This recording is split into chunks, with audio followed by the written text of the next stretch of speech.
Бугарската полиција тренира строгост врз македонците во Бугарија. Сите симпатизери на Омо Илинден Пирин добија покани за информативен разговор.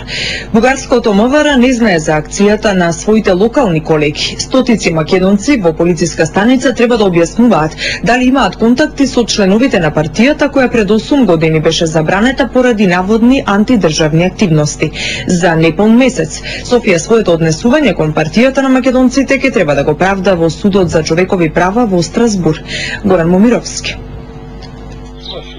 Бугарските власти го силуваат притискот врз симпатизерите и членовите на Омо Илинден Пирин во пресред на јунската сесија на Судот за човекови права во Страсбур, каде се очекува Бугарија повторно да биде на тапет поради поништувањето на регистрацијата на партијата на македонците.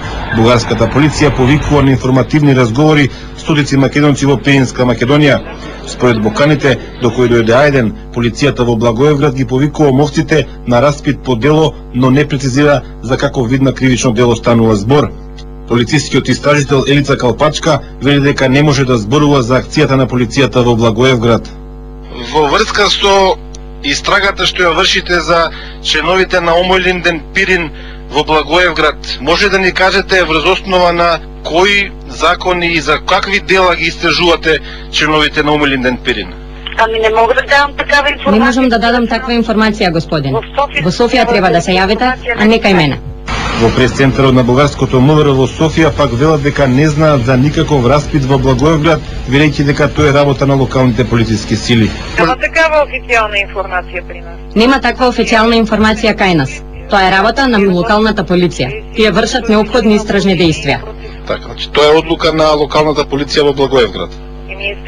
Тоа е природно, тоа е нивни случаи и тие се го работат. Според информациите на Ајден, досега над 150 членови на Омо Илинден Пирин се повикани на распит по негативното искуство со ланските притисоци, кога на тапет беа раководителите на партијата. Сега бугарските власти ги сменија методите и наместо старите искусни членови ги повикуваат младите симпатизери на партијата. Војно се очекува секретаријатот на Судот за човекови права во Страсбур да и наложи на Софија да ја признае партијата на македонците, а комитетот на министри да упати остар протест против односот на владата во Софија кон партијата Омо Илинден Пирин. Продолжуваат приведувањата на информативен разговор на членовите на Омо Илинден Пирин од страна на бугарската полиција и повторно државен молк како на власта, така и на медиумите, освен од Хелсиншкиот комитет. Дали сте член на Омо Илинден Пирин? Кого познавате од партијата? Колку пари ви дале за да станете член? Ова се прашањата кои бугарската полиција им ги поставува на приведените припадници на Омо Илинден Пирин. Приведувањата на ваквите информативни разговори се секојдневни. Неофицијално веќе се направени разговори со 180 припадници на македонската организација. Од Омо Илинден Пирин велат дека посебно загрижува тоа што полицијата ги тера приведените да се потпишуваат на бланко листови, што отвара можност за натамошни малверзации. На крајот ги тера членовите да се подпишуваат по 10 до 20 пати, седнати, прави, на пола клекнати,